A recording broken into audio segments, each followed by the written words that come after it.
Sahana vavatu Sahanau bhunaktu Sahaviryam karavavahai Tejasvinavadhitamastu Ma vidvishavahai Om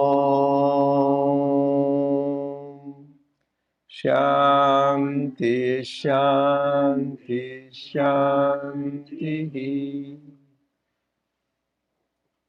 May the Lord protect us. May He nourish us. May we acquire the capacity to study and understand the scriptures. May our study be brilliant and may we not cavil at each other. Om, peace, peace, peace unto us all. Dear brothers and sisters, loving Sairam to everyone. We welcome everyone to the Sri Sathya Sai Baba Center of Arcadia. So I would like to wish everyone a happy and blessed Sri Rama Navami, the birthday of Lord Rama, who is adored, worshipped, and whose teachings inspired many over thousands of years, not for years. Even he was before Lord Krishna and transformed the lives of many people. So we are going to briefly talk. We won't have lots of time to discuss. So we are going to focus mainly on the Swami's divine discourse, which was given on Lord Rama in May of 1996, May 20th, 1996. And also we'll briefly touch upon the editorial regarding the Lord Rama, how he was the embodiment of Dharma. So just excerpts from both of these. You should have got in your email both the attachments. So hopefully anybody did have a chance to look at it. So not many people. So just please anyway now if you have the tablet, you can look at it. So it was sent today, right, Chiranjeevi? It was sent to the people. So anyway, we are going to have the excerpts of the thing because he was so inspiring. Now, he's not only in India. Actually, when I traveled in Thailand, there are so many people who follow Lord Rama. Even in the airport, they have the signs in the inside. In Bali Islands, they have Lord Rama. They're big followers because the time Lord Rama's message was shared in many parts of the world. So now we are here, we are sharing his message. So we have the young lady, Amrita, is going to read for today's study circle. So we are going to start first on the divine discourse. So please go ahead, Amrita. The message of Lord Rama. The name Rama is sweeter than sugar and the best honey. It is tastier than curd. As you go on repeating the name of Rama, it tastes like nectar itself. Hence, O mind, repeat this beautiful name of Rama every day. Rama's birth, the divine descent. In response to the request of Dasharatha, sage Rishyashrunga came to Ayodhya to officiate the Putra Kameshti Yaga. Lord Narayana, pleased by the prayers of Dasharatha, appeared and granted him the boon that he would be blessed with children. He gave him a vessel of pudding, payasam, and asked him to distribute it to his wives, to be partaken by them. Emperor Dasharatha won the grace of the Lord through his virtuous conduct and the moral and spiritual life he led. God's grace is proportional to man's efforts. Emperor Dasharatha distributed the pudding to the three queens equally, for he had equal love for them. Pundits and scholars have distorted the facts by saying that the pudding was distributed in unequal proportions. The three queens of Dasharatha, namely Kausalya, Sumitra, and Kaikeyi, lived in great harmony and adjustment. Kaikeyi, the youngest queen, happily received the pudding.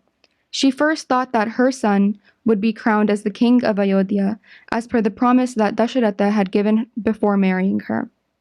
Kausalya also happily received her share of the pudding. She thought that since she was the eldest queen, the son born to her would be crowned as the king of Ayodhya. Sumitra, the second queen, did not entertain any such wish. She was friendly with everyone and highly merited her name, Sumitra, a good friend. She placed her share of pudding on the terrace wall and started drying her hair in the sun after her bath. While she was thus busy, an eagle swooped in and carried away the vessel containing the pudding. Frightened at the prospect of incurring the wrath of Dasharatha, she approached Kausalya and Kaikeyi and told them about her plight. Since the queens were highly virtuous, they happily gave away part of their share to Sumitra.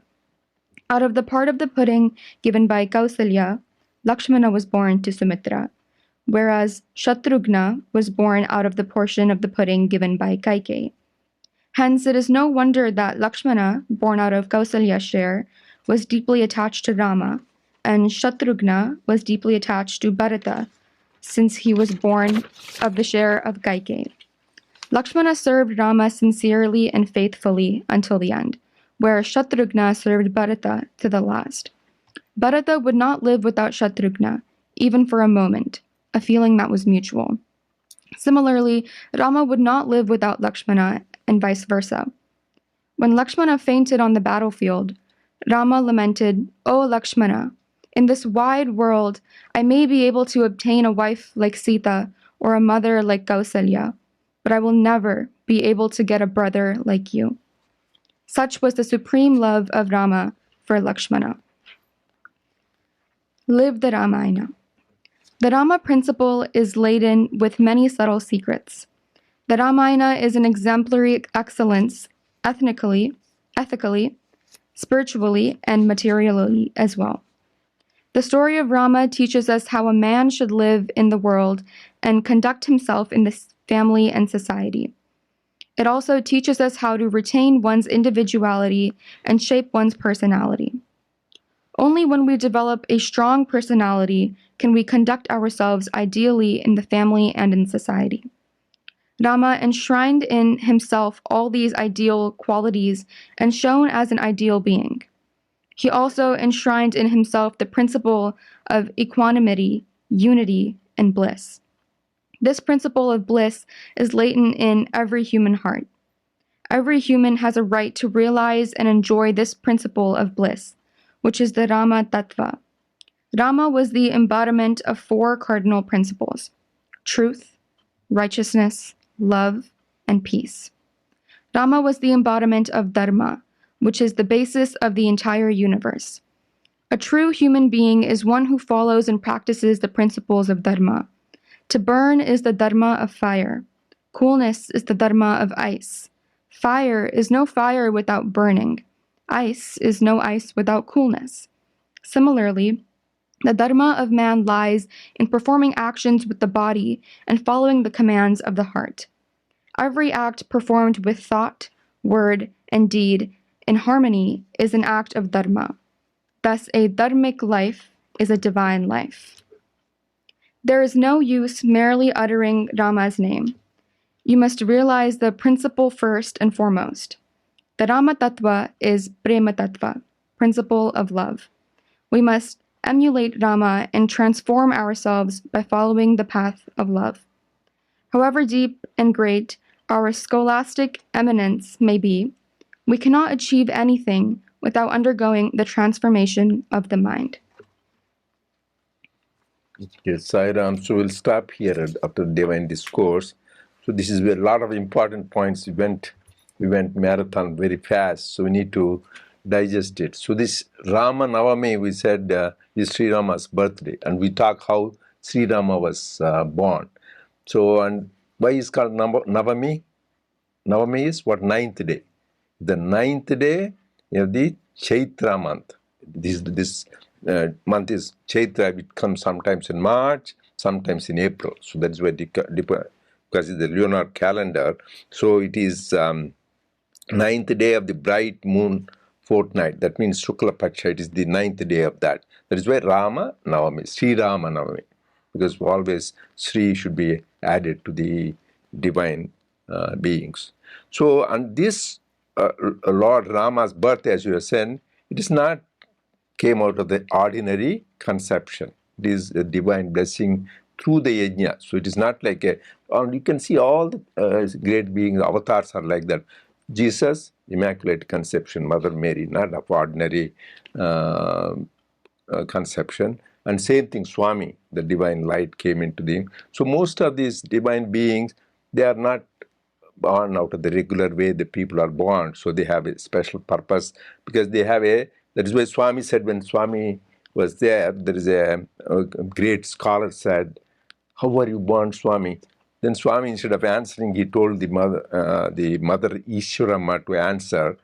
So is it pravesham or prasavam? Prasavam means not ordinary childbirth. Pravesham means entrance. So the divine light, the blue light entered Mother Ishwarama's womb. Similar thing is happened to Mother Mary. So same thing, all these people, so the divinity, the supreme, the attributeless, formless reality solidifies and enters. And that is what the Rama was. And this is a pudding is an excuse.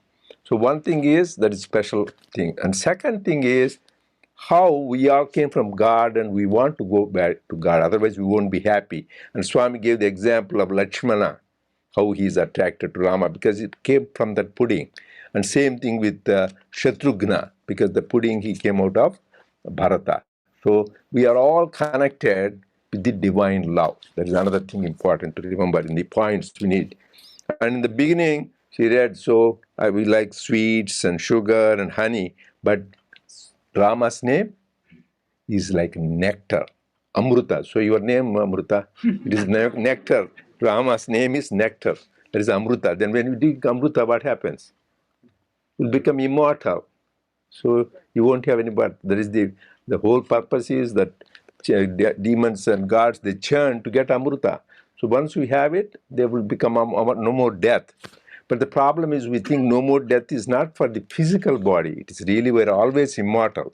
But we forgot our divine nature, thinking we're body, mind. So once you go on repeating the name of Lord Rama, then you realize your immortal nature, that you are the Atma. That is another important point, how powerful of the name of the Rama is. And then he talked about the qualities of Lord Rama, how he was the embodiment of dharma and embodiment of truth. And finally, he is prema tattva. He is the embodiment of love. And he says, only way you can experience Lord Rama is by the practice of love. So that is why he was emphasizing, follow the path of love, then you can experience that. Anything else, Mruta, you read, we didn't cover? Those are the main aspects, how the Rama's birth was a divine descent, and second is the power of Lord Rama's name, and now how he is the embodiment of dharma and how you can reach him only through love. Now you can read the editorial which talks about all these things we cannot. This is divine discourse of Swami is about 6-7 pages. We can't read all that now. So this is just to give an appetizer. So just please go back and read, then you can have the full meal. That is the discourse. Now you can read same thing with the editorial, where we talk about various significant aspects of Swami's life, his message, and his name, power of the name Rama. Rama name is very powerful. So with those aspects, so go ahead and start. So she is also going to read the excerpts from the editorial.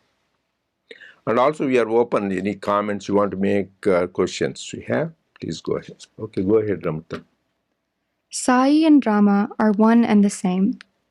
Bhagwan Sri Sathya Sai Baba has written a beautiful series of articles on the magnificent story of Lord Rama, first published in Sanatana Sarati. These articles were later released in a book form as Rama Katha Rasa Vahini, considered an autobiography of Rama because Sai Rama wrote it, the same Rama come again. Swami revealed this fact to the Raja of Venkatagiri, a great devotee of Lord Rama. When the Raja was blessed to see the tall and handsome form of Lord Rama in place of Swami's beautiful form, he prostrated at Swami's feet in bliss. Swami also showed that he is the same Rama to the chosen mother, Ishvaramma, enthralling her with the darshan of that form. Another great devotee of Swami, Sri Dupati Tirumalachar, who composed Sri Sathya Sai Suprabhatam, blissed out when he saw Swami as Rama in Ayodhya, Rama's birthplace, when he was in the entourage with Swami. The noble qualities of Lord Rama. Rama was known as a man of one word, one arrow, and one wife. He adhered to the truth at all costs. He said he would give up his life, but not the promised word. He discharged only one arrow when he took aim, which he never missed the target. Finally, he had only one wife, whom he loved unwaveringly till the end. Rama was the Satyabhashi, who spoke only the truth. He was the Mittabhashi, who talked in moderation. He was the Madhurabhashi, who spoke very sweetly. And he was the Hittabhashi, who said only what helped others.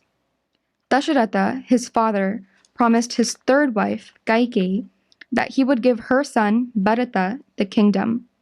Though Rama had no obligation to fulfill his father's words, he honored his father's words and went into exile in the forest, despite his right to the throne. That is the importance he gave to the promised word.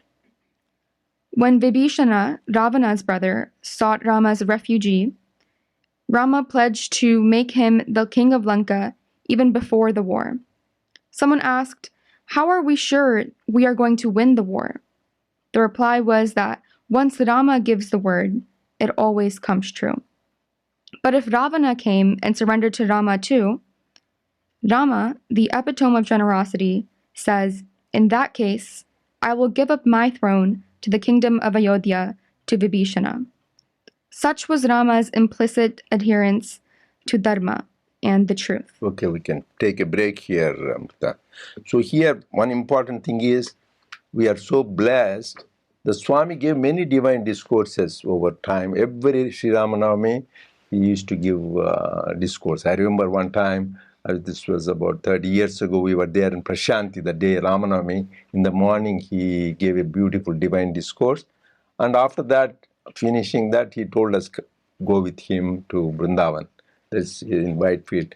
And we went there, and then I used to tell Swami never repeats the discourse, anything, just exact. Each time is unique. So we can't tell anything about an avatar. So he wanted to disprove me. That evening, when we went in Vrindavan, he gave a divine discourse. It was exactly to the period, karma, everything exactly. Even if somebody can repeat whatever you said in the morning, you cannot repeat exactly the same. So Swami repeated the same discourse. So he used to give a lot of importance to Lord Rama. You know, in the entrance Gopuram itself, there is a beautiful, like Lord Rama and Mother Sita and Lakshmana and Hanuman. And here, because Swami can authoritatively write Ramakatha Savahini, we say it is his autobiography because it is like writing about himself. It is called Ramakatha Rasa. I would advise everybody to read it. If you really want to be inspired, know what Lord Rama is, beautifully Swami gives the inner meaning and significance in this Ramakatha Rasavahini. It is there beautifully. It came in a series and came in the form of 2 volumes in the book. And there is another subsequently came called Atma Rama, which is the divine discourse of Swami and given in Rama, the inner significance of Rama as Atma. Here, we gave 3. There are many more instances where Swami gave the vision of people, their chosen deity. You know, we say Sarva Rupa Dharam Shantam Sarvanam. He is all names, he is all forms. So, but at the same time, he is beyond all names, beyond all forms. So he's both Nirguna, Nirakara, that means formless, attributeless, and is also Saguna Sakara with name and form. So he gave like this Raja Venkatagiri, their whole family, there are a lot of they are beautiful devotees, exemplary devotees of Lord Rama. Swami used to go to their house regularly in those days, early days, and they used to have Rama bhajans, and Swami used to himself sing, and many people. And this he's invited Swami as a holy man and all that, but when he saw first time, his Swami, instead of Swami himself related, and those family people, huge figure of Lord Rama. He was blissed out and fell flat at Swami's feet. And same thing, the chosen mother, Ishwarama, the day she was, before she passed away, the times before, she saw Swami as Lord Rama. She relates that to the Pedabotu, the another devotee, who knows Swami is Rama. So for her, it's like a revelation. And also this Suprabhatam. Who wrote Suprabhatam? This Dupar Tirumalachari. He was like the Asthana Pandit. That means in his court, he was the great scholar. So he subsequently went with Swami, and he lived with Swami, and he went with Swami and entourage. And that time they went to Ayodhya. Swami went to different holy places to sanctify them. He doesn't need to go wherever he is. That is a pilgrimage place. So when he went to Ayodhya, then he just could not believe. Just he felt Swami as Rama, and this man was blissed out, almost like he lost his consciousness, because he could see Swami as Rama. So we need to remember how blessed we are. Now we have both Lord Rama and Sai Rama together, so just to be able to enjoy the bliss.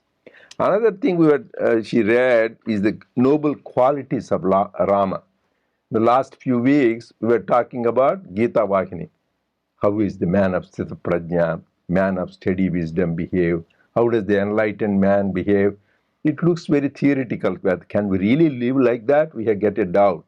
But here is an example. Lord Rama, even though he's an avatar, he always acted like a human being. You should say, Aham Dasharadhatmajam. He says, he didn't say, I am Vishnu. Like Krishna used to say, I am the Lord Vishnu, I am the all-pervading reality. But Rama acted like a man, So that is why he's called Maya Manusha Veshadhari. With his Maya, he acted like a thing. So when we say, how do we behave? He showed that. We always, whether you need to talk, he was talking always, not too much, not verbose, metabhashi, moderation in speech. But when he speaks, it's only truth. So one word he gives, that's why we should be very careful. Sometimes we are not very casual about saying, oh, I'll see you tomorrow, I'll come there, I will do this.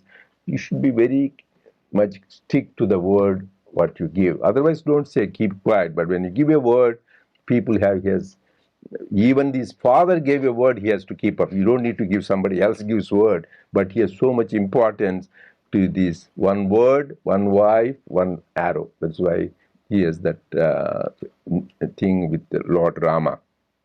And he was also, when you speak, not only moderation, but Madhura Bhashi is always sweet. When he makes it, makes people happy. And also, whatever he says to people, it is going to uplift them, inspire them. So he's got also Hitabhashi. That is why it applies to us also. When you speak, silence is best. It is golden. But if you want to improve that, you speak limited moderation and talk sweetly and something which is helpful. That is the lesson Lord Rama. Another great character of Rama is Mita Smita Sundar, always smiling. That's why we sing that. She's always that beautiful smile in all situations. That is what Sthita Prajna is. Equanimity he showed, and the greatest equanimity he showed is when he was about to be crowned the next morning. He is going to be the whole emperor of the whole Ayodhya. And that time, just at that juncture, he says, no, not only you are not going to be the prince, that is okay, but you are not going to be in the exile from the kingdom, going to the forest. So that is the shocking for anybody. Like you have on the top of the mountain, and just you are thrown down. But they say beautifully that he has that same serene, beautiful smile. he walked and went away with that thing. That is the sign of equanimity he had. So that is the another noble quality he had. Is always that beautiful, benevolent, divine smile he has got. That is the noble quality of Lord Rama, which all of us has to emulate. Now we can go to the next topic. So soon will be Rama Nama, because that is the powerful. We said Rama Nama is the nectar. And why Rama Nama is so powerful? Just read that, Amrita. Rama Nama, the name of Rama. Swami sang many bhajans, but the one he sang most frequently was Prema Mudita Manase Kaho Rama Rama Ram, which exhorts one to sing the name of Rama with love and joy, and thus cross the ocean of samsara. One should understand its meaning to enjoy the bhajan and benefit from singing the name of Rama. The name Rama detonates the one who confers bliss, Ananda, also called Ramayati iti Ramaha. The name Rama, with the first letter Ra and the second letter Ma, combines the benefits of two powerful mantras. The Ashtakshari mantra, or 8-syllable mantra, Om Namo Narayana, and the Panchakshari mantra, or 5-syllable mantra, Namah Shivaya. The Ra from this 8-letter mantra and the Ma from the 5-letter mantra combine to form Rama. Chanting Rama is thus equivalent to chanting both of these powerful mantras, each one powerful by itself. When you analyze the word, Rama is Ra, A, Ma. Ra signifies the seed letter for sun god. Sun removes darkness, which is our ignorance. A represents the moon, which gives coolness and removes agitations. Ma represents the seed letter for the fire god. Fire destroys negative tendencies, bad karma, and sins. Swami also says that when we say Ra, we open our mouths, which drives away all negative things within us. When we say Ma, we close our mouths, which prevents anything negative from returning. This is the power of Rama. At the end of the Vishnu Sahasranamam, 1,000 names of Lord Vishnu, it is narrated that Mother Parvati asks Lord Shiva for the easiest way to repeat 1,000 names because everybody cannot do this feat. Lord Shiva replies, "Just repeat the name of Rama, and it is equal to chanting 1,000 names of Vishnu." That is the power of Ramanama. We are blessed that in chanting Swami's name, Om Shri Sai Ram, we have Om, the seed letter, the Pranava mantra, or Omkar. Shri, signifying auspiciousness, Sai, the embodiment of Shiva and Shakti, and Rama, which we have described above. Okay, let us stop. This is important. Why the Rama mantra? There are 5 aspects. Amrita, can you send the 5 points? What you read? Anybody can summarize? So the main points is okay. Let me summarize instead of the quiz. So number 1 is Ramyateti Rama. Rama is the one who gives happiness, Ananda, because he's embodiment of bliss. Like Krishna, what is the thing? Karshayate iti Krishna. The one who attracts thing is Krishna. Similarly, this Lord is the one which gives bliss. That is important. Ramyati Rama. Second is we chant Om Namah Shivaya by itself is so powerful mantra. And Om Namo Narayanaya by itself is a powerful mantra. But here it combines both. That is Ra from the Narayana mantra and then Ma from the Panchakshara. So it is a combination of two powerful chant equal to chanting two powerful mantras together.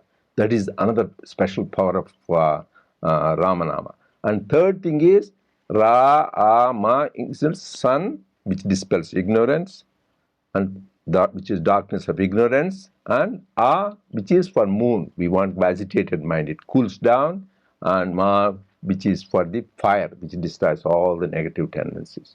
So it is sun, moon, Da, Ama, and fire. So it is symbolic of all that. So just chant that our ignorance is gone, our mind gets calmer, and then all our negative qualities are gone. That is the power of Ramanama. And very simply, even Swami said this Ra, when you open mouth, all your negative things go. Ma, you have to close, then nothing bad will enter. So negative things go away, and the positive things and the negative things go away, and nothing will negative will come into us. That is the power of thing. And finally, this is the one we tell Lord Shiva himself tells. This is the famous thing we chant: Shri Rama Rama Rameti Rame Rame Manorame Sahasranama Tattulyam Rama Nama Varanane. We always do that. Is equivalent to chanting thousands name, because Vishnu Sahasranama, there are many people who learn and know, but there are people who don't know. Just say Rama Rameti Rame Rame. Just repeat the name Rama. It is equivalent to that. That is the power of Lord Rama. That is why there are people just writing Lord Rama's name, they were sanctified and attained self-realization, like Saint Tyagaraja and many people who are Rama Bhaktas. Just they go on Ramakoti. That is why when Swami established that inaugurated Rama statues, so he put those things underneath that thing, the people devotees who wrote Rama Nama. So then you can end. That is it, right? Yeah, that is it, right, Amrita? Anything else to read? And then we talked. You go to the editorial. So now to live the message of Lord Rama, we gave the example of even a bird, Jatayu, just to sacrifice their life and for the sake of the carrying on the divine mission of Lord Rama. Though it is a bird, he did his final rites, Lord Rama himself.